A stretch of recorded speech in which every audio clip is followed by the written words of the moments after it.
오늘 말씀 열왕기하 18장 13절부터 21절 그리고 18장 36절부터 19장 7절 말씀 두 군데로 나누어서 봉독하도록 하겠습니다.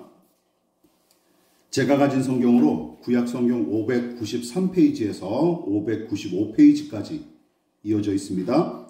자, 먼저 13절부터 21절 말씀까지 저와 여러분이 한 절씩 번갈아 가면서 교독하겠습니다. 13절을 여러분이 먼저 읽으실까요? 자, 시작. 히스기야 제13에 아수르 왕 산헤립이 올라와서 유다 모든 견고한 성읍들을 쳐서 점령하매 유다의 왕 히스기야가 라기스로 사람을 보내어 아수르 왕에게 이르되 내가 범죄하였나이다. 나를 떠나 돌아가소서. 왕이 내게 지우시는 것을 내가 당하리이다 하였더니 아수르 왕이 곧 은 300달란트와 금 30달란트를 정하여 유다 왕 히스기야에게 내게 한지라.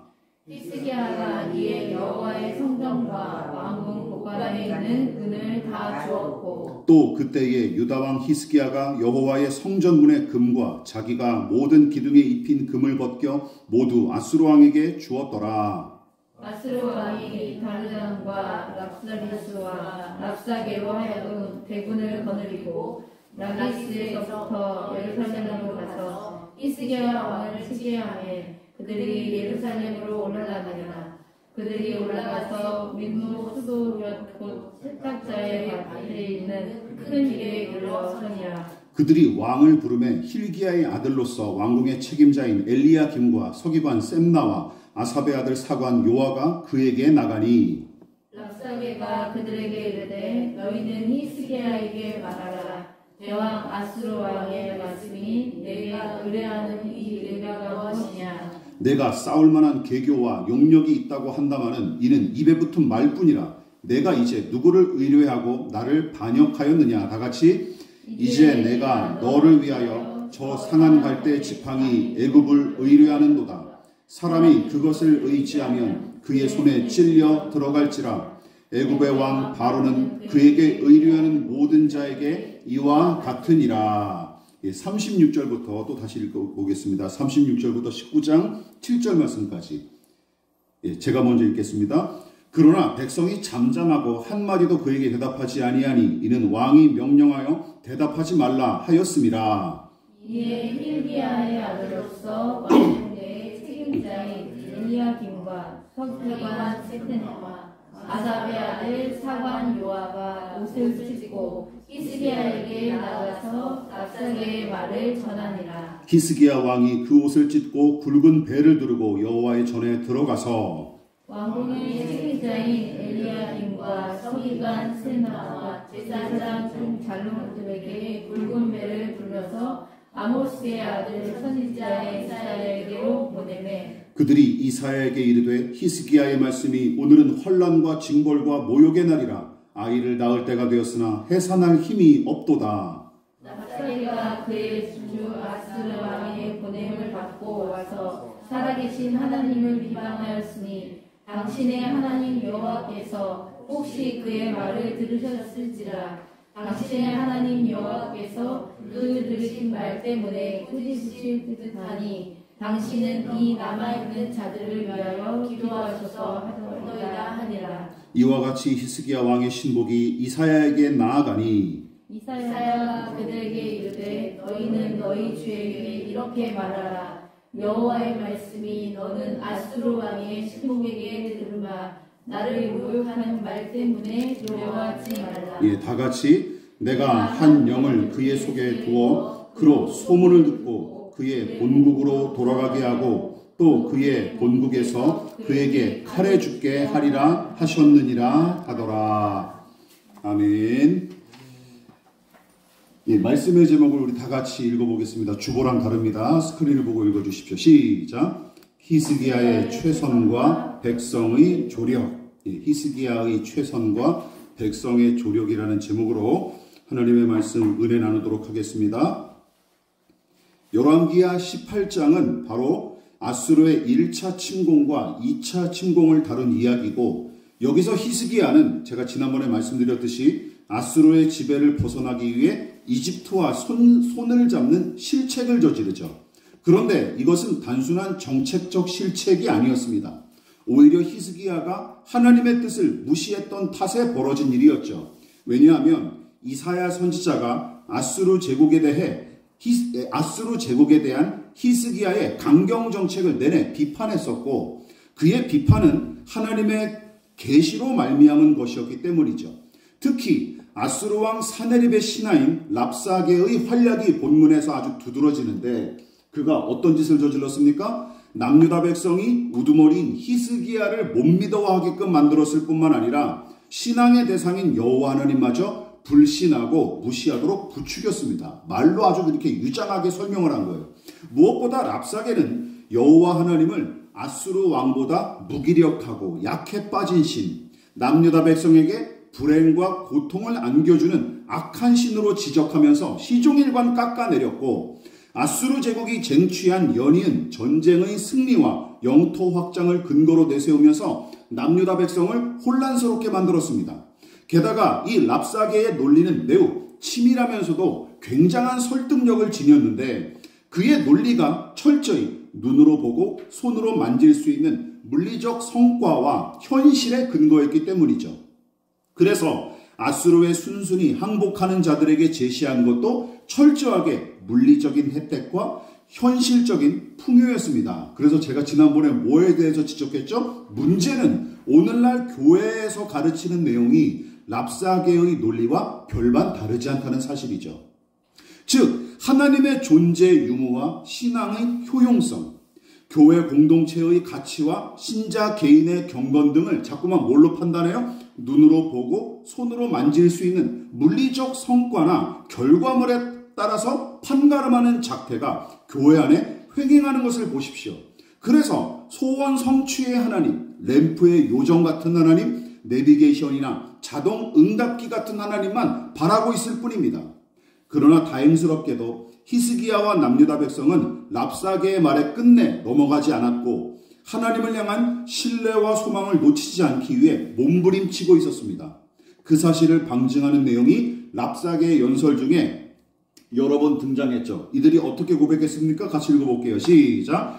우리는 우리 하나님 여호와를 의뢰하노라. 여호와께서 반드시 우리를 건지실지라. 물론 쉽지 않은 고백이었습니다. 그래서 히스기야의 신하들은 랍사게에게 히브리어로 말하지 말아주십사 간청한 적도 있었고, 심지어 랍사게의 협박과 조롱에 아무런 대처도 못하는 이 연약한 현실이 얼마나 분하고 서글펐던지 입고 있던 의복을 다 죄다 찢는 모습까지 보일 정도였어요. 그러나 히스기야와 남유다 백성은 아수르의 침략을 가만히 두고 보지는 않았고, 그들이 보여준 여러 가지 조치는 고난과 실패 등의 불편한 현실을 마주하는 저와 여러분 같은 신자들에게 좋은 통찰과 유익을 제공합니다. 자, 그렇다면 히스기야는 아수르의 침략을 어떻게 대비했을까요? 이번 시간과 다음 시간까지 두 차례에 걸쳐서 살피고 함께 은혜를 나누도록 하겠습니다. 자, 첫 번째, 히스기야가 어떻게 조치했습니까? 시작. 패배가 자명한 싸움에도 최선으로 대비하는 히스기야. 잘 들어보십시오. 아수르, 즉 세계사에서는 아시리아라고 합니다. 아시리아는 기원전 2500년경부터 중동 지역에 존재했던 민족으로서 기원전 609년까지 존속되다가 바벨론 연합군에게 멸망당한 이후로 역사 속에서 사라진 민족입니다. 무엇보다 역사학자들은 아시리아가, 즉 아수르가 고대 근동 지역을 석권하고 최강대국으로 등극하는 전성기를 일컬어 뭐라고 부르냐면 신아시리아 시대라고 부릅니다. 그렇게 부르는데 그 시기를 대략 기원전 911년부터 기원전 609년 사이로 보는 것이 일반적인 견해예요. 자, 근데 이게 어느 시기랑 맞물려요? 바로 이 열왕기하, 우리가 읽은 이 시기와 맞물리는 시기라는 것이죠. 아수르 제국이 최전성기 때에 바로 북이스라엘의 침공이 이루어지고 남유다 침공이 이루어지는 거예요. 그래서 북이스라엘은 가장 막강했던 신아시리아 시대에 멸망당한 것이고, 그나마 남유다는 굴욕적인 군신관계를 이어가면서 근근히 명맥을 유지하기는 했지만, 히스기야 왕이 아수르 제국 내부에서 일어난 반란을 틈타 이집트와 손을 잡으려다가 들통이 났고, 말씀드렸었죠. 이 일을 매우 불쾌하게 여겼던 아수르의 사네립 왕은 남유다를 완전히 괴멸시킬 요량으로 2차 침공을 감행한 것입니다.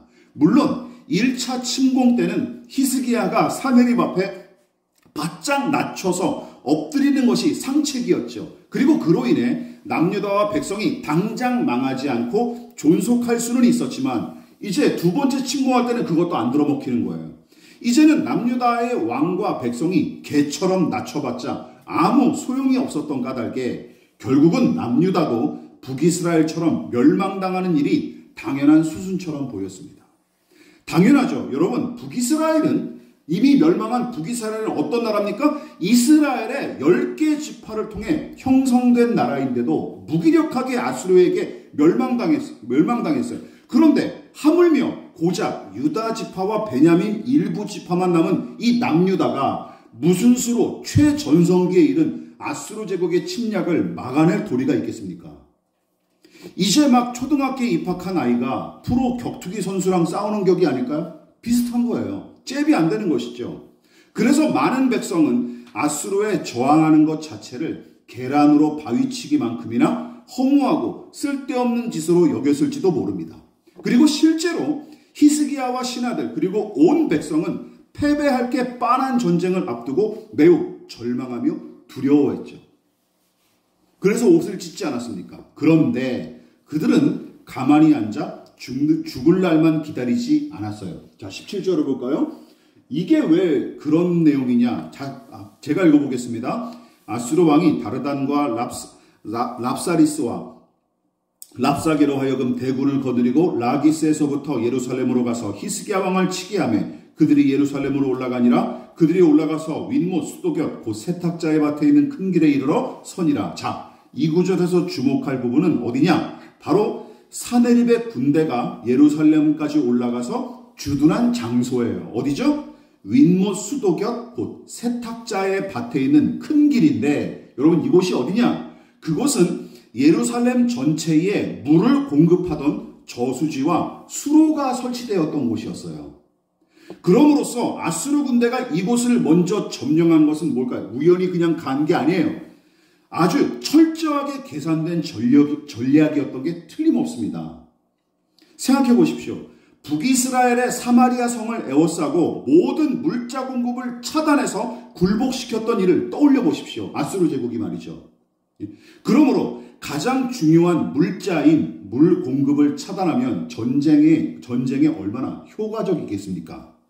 그런데 남유다를 삼키려는 아수르의 야욕이 본격적으로 드러나기 시작한 시점부터 히스기야 왕은 그 사실을 먼저 알아채고 예루살렘 외곽에 위치한 모든 수원지와 수로를 차단하는 정책을 실시해요.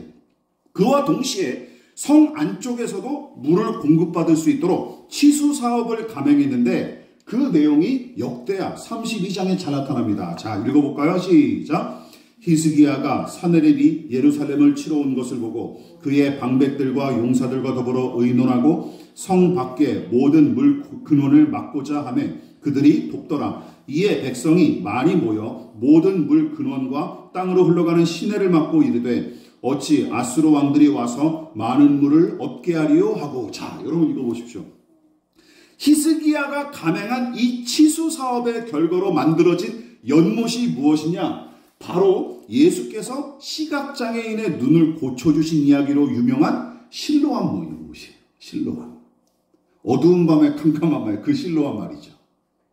자, 여러분 그뿐만이 아닙니다. 미리부터 백기를 손에 쥔 채로 납작 엎드려 항복해도 목숨을 구걸하는 자체가 매우 어려웠던 판국에 원활한 식수 공급을 위해 매우 정교하면서도 과감한 치수 사업을 감행했던 것처럼 실제로 전쟁을 치르기 위해 필요한 모든 것을 다 준비하기에 이릅니다. 다시 한번 역대하 32장을 살펴볼까요? 자, 중요한 내용이니까 이것도 같이 읽어볼게요. 시작. 히스기야가 힘을 내어 무너진 모든 성벽을 보수하되 망대까지 높이 쌓고 또 외성을 쌓고 다윗성의 밀로를 견고하게 하고 무기와 방패를 많이 만들고 군대 지휘관들을 세워 백성을 거느리게 하고 성문 광장에서 자기 앞에 무리를 모으고 말로 위로하여 이르되. 여러분 보십시오. 아수르의 공격에 맞서기 위해 무너졌던 모든 성벽을 보수하고 또한 전망대 및 외성을 건축했을 뿐만 아니라 무기와 방패까지 많이 만들어 놓고 심지어 지휘체계를 정확하게 수립하여 군대의 조직력을 극대화시키도록 노력합니다. 그러니까 히스기야는 앞으로 들이닥칠 아수르의 침략과 그로 인한 멸망이 무서워 벌벌 떨기만 하면서 시간을 허비하지 않습니다. 이게 중요한 것이죠. 또한 이렇게 생각할 수도 있지 않습니까? 야, 어차피 내일 망할 테니 오늘 그냥 즐기자. 그러지 않았을까요? 하면서 유흥과 향락에 뇌를 마비시킨 채로 오늘을 흘려보내지도 않습니다. 오히려 여러분 이럴 때 어떤 격언이 생각나십니까? 내일 지구의 종말이 온다 해도 나는 오늘 한 그루의 사과나무를 심겠다 하는 그 유명한 격언처럼 죽이 되던 밥이 되던 상관없이 아수르 제국의 침략에 맞서기 위해 할 수 있는 모든 것을 다 준비합니다. 넋놓고 있지 않았다는 것이죠. 여러분 기억하십시오. 이것이 기독교 정신이고 성경이 요구하는 삶의 방식입니다. 믿으십니까? 이게 기독교 정신다운 거예요. 이처럼 히스기야는 물자를 외부로 낭비하지 않고 오롯이 내부에서 충당하게끔 치수 사업을 감행했을 뿐만 아니라 기량차가 어마어마하게 큰 싸움인데도 아랑곳하지 않은 채 있는 힘껏 무기를 준비하고 방어태세를 견고히 다집니다.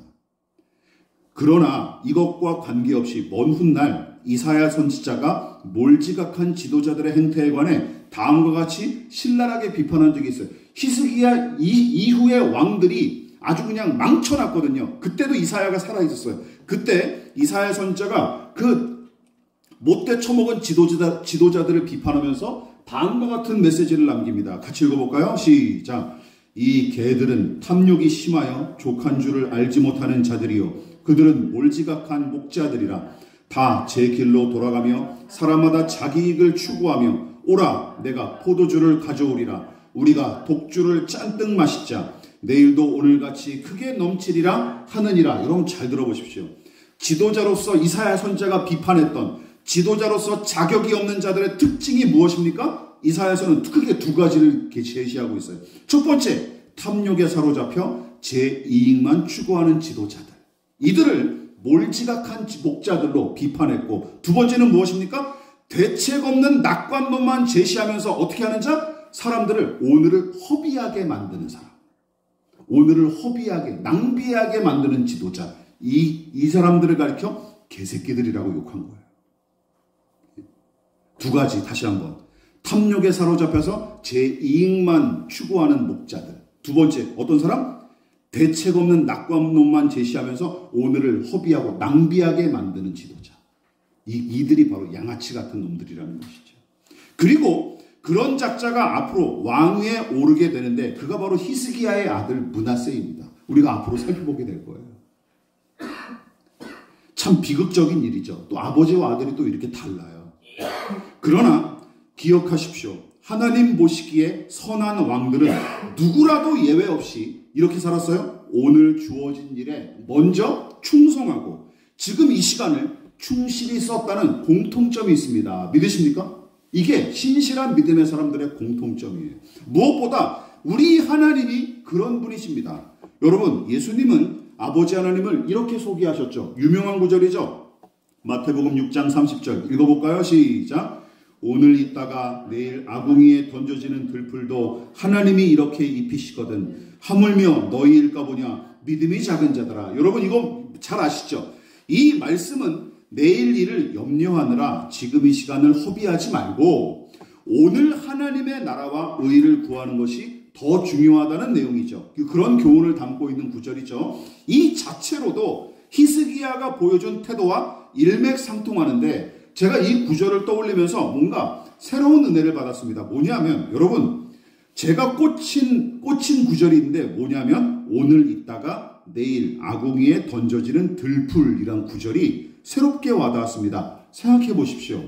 여러분 어차피 내일 군부를 지피기 위해 쓰거나 아니면 계절이 바뀌면 금방 시들어버릴 들풀이 아닙니까? 그런데 하나님은 오늘 피어난 이 들풀과 들꽃을 어떻게 하신대요? 아름답게 하신대요. 믿으십니까?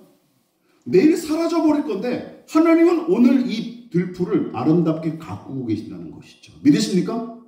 이게 중요하죠. 내일 너 없어질 거니까 대충 살아라 이렇게 하지 않으시고 그 들풀마저도 아름답게 하신다는 거죠. 아름답게 솔로몬의 옷보다 아름답게 입히셨다는 것이죠. 시간 너머에 계신 하나님께서 오늘 일한 시간과 그 시간 속에서 살아가는 만물을 얼마나 소중히 다루시는지 보십시오. 믿으십니까? 이게 우리 하나님이라는 것이죠.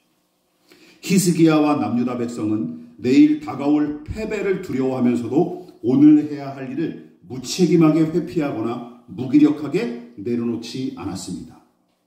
결과가 정해졌어도 상관이 없었을 거예요. 아니, 설령 패배할지라도 이 사람들은 그렇게 살았을 겁니다.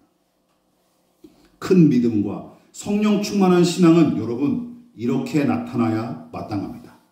그리고 또 한 가지 교훈을 함께 살펴보도록 하겠습니다. 자, 같이 읽어볼까요? 시작. 백성과 함께 제 역할에 맞게 대비하는 히스기야. 마침내 아수르 군대의 침공이 코앞에 이르러 이미 위기 상황에 직면한 남유다는 랍사게가 늘어놓은 일장연설이 매우 큰 효과를 발휘한 까닭에 왕을 위시한 온 백성은 더더욱 불안과 공포에 떨 수밖에 없었어요. 남유다의 저항 의지를 애초부터 꺾어버리겠다는 이 사네립 왕의 전략이 아주 적절하게 들어먹힌 셈이죠. 그런데도 히스기야는 아수르 대군과 맞서기 위해 이모저모로 최선을 다해 준비했고 그 모든 일을 군말 없이 감당한 남유다 백성의 협조도 우리가 간과해서는 안 됩니다. 그렇지 않습니까? 쿵짝이 맞아야 뭘 하지 않습니까? 그러니까 공동체를 다스리는 지도자의 역할이 매우 중요하지만 우두머리 한 사람이 하는 일은 한계가 있기 마련이지 않습니까? 한계가 있기 마련이에요. 만일 히스기야가 전 재밌는 상상을 해봤어요. 히스기야가 남유다가 아닌 북이스라엘의 왕이었다고 생각해 보십시오. 상상해 보십시오. 어떤 일이 벌어졌을까요? 그가 하나님 보시기에 정직하게 통치했을지라도 북이스라엘 대다수 백성은 마뜩치 않게 여겨 내내 왕과 대립각을 세웠을 테고 종국의 히스기야는 어떻게 됐을까요? 둘 중에 하나였을 거예요. 반역자에게 암살당하거나 아니면 어떻게 됐을까요? 끝까지 살아남았을지라도 그냥 쓸쓸하게 개인의 경건만 지키다가 돌아가셨을 거예요. 그렇지 않습니까? 북이스라엘에서 왕 노릇하면 히스기야도 그런 꼴이 났을 거예요. 따라서 히스기야가 시행한 여러 정책들이 지금까지 소개한 여러 정책들이 원활하게 진행되고 성취될 수 있었던 이유는 그의 정책을 어떤 모양으로든 지지하고 따라준 백성이 있었기에 가능한 일이었던 것이죠. 그리고 그것은 많은 남유다 백성이 히스기야의 신앙과 그의 정책적 기조를 매우 신뢰했다는 사실을 방증합니다. 다시 말해 남유다 백성이 전반적으로 하나님과 그 율법의 말씀을 존중하는 시기였고 그래서 경건한 히스기야의 종교개혁과 전쟁 준비도 원활하게 이루어졌던 것으로 보이는 것이죠. 특히 앞서 언급했던 역대하 32장의 기록에서 그 분위기가 아주 고스란히 드러납니다. 우리 다시 한번 읽어볼까요? 시작. 히스기야가 사네립이 예루살렘을 치러 온 것을 보고 그의 방백들과 용사들과 더불어 의논하고 성 밖에 모든 물 고난을 막고자 하되 그들이 돕더라. 여러분 보십시오. 아수르의 침략에 대응하기 위해 신하들과 장수들을 다 불러 모아놓고 의논하는 왕의 모습을 보십시오. 이런 왕 본 적이 있으십니까? 이제까지? 드물죠. 그리고 왕은 그들의 도움을 받아 결의한 정책들을 하나하나 실현시킬 수 있었습니다. 얼마나 아름다운 광경입니까? 또한 얼마나 실용적이고 합리적인 모습입니까? 당연하죠. 혼자 생각하고 결정하는 것은 명백한 한계와 허점이 있기 마련이고 여러 사람이 함께 중지를 모으고 함께 결정하는 일이 오류가 적고 또한 추진력도 강하기 때문이죠. 그러나 열왕기서와 역대서에서는 이게 보기 드문 장면입니다. 이게 서글픈 거죠. 보기 드문 장면. 또한 남유다 백성이 히스기야를 신뢰하고 그 권위에 순종한 사실은 본문에서도 찾아볼 수 있습니다. 자, 같이 한번 읽어볼까요? 자, 시작. 그러나 백성이 잠잠하고 한마디도 그에게 대답하지 아니하니 이는 왕이 명령하여 대답하지 말라 하였습니다. 왕이 침묵하라고 해서 이들이 고지고대로 따랐다는 것이죠. 이게 그냥 된 일입니까? 아니죠. 많은 백성이 논리 정연하고 위력적인 랍사게의 연설을 듣고 안절부절하기는 했지만 일이 이렇게 전개될 줄 미리 알고 있었던 히스기야는 백성에게 이렇게 권고하는 것입니다. 여러분, 함부로 감정을 드러내서 약점 잡히지 않도록 조심하십시다. 그리고 랍사게의 도발에 일일이 흥분해서 대꾸하지도 마십시오. 라고 미리 언지를 줬던 거예요. 하며 당부했던 것 같고, 백성은 히스기야의 이 명령을 염두에 둔 채 내내 침묵으로 대응했던 것입니다. 이처럼 히스기야의 성공적인 종교개혁과 전쟁 준비, 그리고 훗날 맞이할 전쟁의 승리는 근본적으로 도우시고 돌보시는 하나님 덕분에 이룬 것이지만 기억하십시다. 그의 곁에서 힘써 돕고 순종한 신하들과 백성의 공로도 우리는 잊어서는 안 됩니다. 믿으십니까? 기억하십시오. 함께 이긴 승리였던 것이죠. 마지막으로 히스기야는 남유다의 왕으로서 그 역할에 충실했을 뿐 거기서 더 나아가 다른 일까지 주관하려고 욕심부리지 않았습니다. 바로 이사야 선지자에게 신하들을 보낸 이야기가 그 사실을 분명하게 보여주죠. 자, 19장 1, 2절 시작. 히스기야 왕이 듣고 그 옷을 찢고 붉은 배를 두르고 여호와의 전에 들어가서 왕궁의 책임자인 엘리야김과 서기관 셈나와 제사장 중 장로들에게 붉은 배를 둘러서 아모스의 아들 이 선지자 이사야에게로 보내네. 왕의 신분 따위 다 내려놓고, 우리가 다음 주에 좀 더 자세하게 살펴보겠지만 왕의 신분 따위 다 내려놓고 하나님 앞에 바짝 낮춘 이 왕을 보십시오. 그리고 신하들과 제사장들까지 삼배 옷을 입혀서 이사야 선지자에게 보내는데, 하나님께서 선지자에게 무슨 말씀을 하셨는지, 어떤 계시를 주셨는지 알아보기 위해서였습니다. 여러분, 이게 당연한 일처럼 보이십니까? 전혀 그렇지 않습니다. 물론 북이스라엘의 왕들은 신앙 자체가 없었으니까 언급할 가치도 없죠. 그렇지만 제사장과 선지자의 권위마저 무시하고 종교 권력까지 독점하려던 사건들을 여러분 떠올려 보십시오. 이스라엘의 초대왕 누굽니까? 사울 왕이 사무엘 선지자를 무시하고 제멋대로 제사했던 것처럼, 또한 가깝게는 히스기야의 증조부 기억나십니까? 증조부인 아사랴 왕이 성전에서 분향하다가 나병에 걸린 일이 있었는데, 심지어 그는 어떤 칭찬을 들은 사람이었어요? 하나님 보시기에 정직히 행한 왕으로 칭찬 듣는 인물이었습니다. 그런데도 무슨 짓을 저질렀어요? 제사장의 권위까지 넘보지 않았습니까? 잠시 잠깐. 그러나 히스기야는 하나님의 계시를 맡은 선지자로서 이사야를 존중했기에 선지자의 역할을 그 대신 감당하거나 그 고유한 권위를 침범하는 짓은 하지 않았습니다. 즉 히스기야는 그저 왕의 직분을 충실히 감당했을 뿐이고, 그것은 선지자 직분에 충실했던 이사야도 마찬가지예요. 이사야가 또 왕이 되려고 하지 않았습니다. 그런 생각도 추호도 없었습니다. 그러니까 열왕기서의 저자가 의도한 바와 크게 관계는 없지만, 본문은 왕은 왕답게, 신하는 신하답게, 제사장은 제사장답게, 선지자는 선지자답게 제 직분에 걸맞은 역할을 충실하게 감당하는 광경을 매우 분명하게 보여주고 있는 것입니다. 게다가 지금은 전시 상황 아닙니까? 급박한 상황이에요. 그만큼 상황이 급박하게 돌아갈 때는 권력을 독점해서 밀어붙이는 게 일의 진척이 훨씬 빠르고, 또한 원하는 결과도 얼른 만들어낼 수 있을 텐데, 히스기야는 그 유혹을 이기고 선을 넘지 않았던 게 참 대단해 보입니다. 그렇지 않습니까? 야, 1시간 급하니 그냥 내가 다 알아서 할게 해가지고 예언도 자기가 받겠다, 제사도 자기가 하겠다, 그런 식으로 하지 않았어요. 사울왕 기억나시죠? 언제 제사를 마음대로 드렸습니까? 예, 블레셋과의 전투를 앞두고 그 짓을 저질렀잖아요. 빨리빨리 하자는 것이죠. 효율적으로 하자는 것이죠. 그러다가 그 권위를 넘어선 것이죠. 이처럼 그의 믿음은 그런 모습을 통해 나타나고 증명된 셈입니다. 자기의 역할과 본분에 충실한 모습으로 말이죠. 그러므로 이런 걸로 이제 신앙을 판단하지 마십시오. 새벽기도 출석 여부, 막대한 금액의 헌금, 선교지 방문과 노방전도 횟수, 담임 목사 대접 여부, 이거 가지고도 판가름하는 교인들이 꽤 많아요. 담임 목사가 얼마나 친밀하느냐, 또 은사, 방언을 하느냐 마느냐, 이런 유치한 기준으로 믿음을 판단하지 마십시오. 버리셔야 돼요. 오히려 본문에 기록된 히스기야의 모습이 한 사람의 경건과 믿음을 판단하는 데 아주 좋은 잣대가 됩니다. 예를 들어 이런 거죠. 뭡니까? 지금 주어진 시간을 허튼 데 쓰거나 낭비하지 않는 사람.